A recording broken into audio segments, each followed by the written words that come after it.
Quoi de neuf, le œuf? C'est l'info surprenante du jour.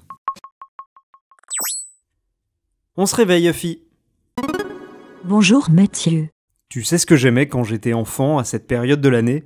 J'étais tellement en plein milieu des vacances que j'oubliais même le jour qu'on était. Tu comprends? Non, pas vraiment. Oui, parce que t'es un robot, Uffy. Mais pour un enfant humain, en ce moment, là, ce sont les grandes vacances et c'est génial. Ce n'est pas le cas en Inde. Là-bas, la rentrée des classes a eu lieu en juillet, comme tous les ans.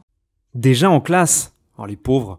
Prendre ses stylos, ses livres, ses cahiers, les mettre dans son sac, s'enfermer en classe.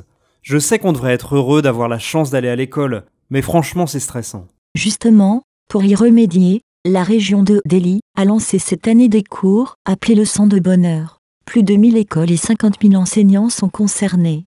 Leçon de bonheur? Ça sonne pas vraiment comme les cours que j'ai reçus moi, hein. Et ça consiste en quoi?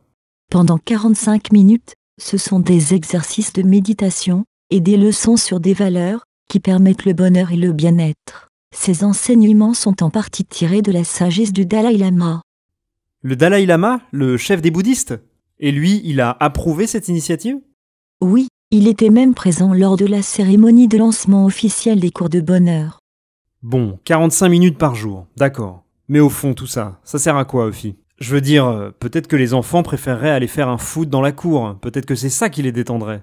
L'école veut leur montrer des valeurs différentes de celles que la société leur inculque. Ces cours permettent de réduire leur stress, alors que l'école est le plus souvent synonyme de compétition.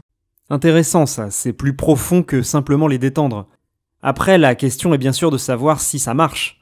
Et j'imagine que si ça vient de commencer, on n'a pas encore de résultats. D'ailleurs, ça doit être assez difficile à mesurer, non? Oui, mais des dizaines d'écoles privées ont fait savoir qu'elles allaient aussi s'associer aux cours de bonheur. Ah, c'est vrai que c'est un très bon signe. Allez, courage aux écoliers indiens. Et nous, on va plutôt continuer à profiter du bonheur des vacances, hein? À demain, Uffy. À bientôt sur le HuffPost.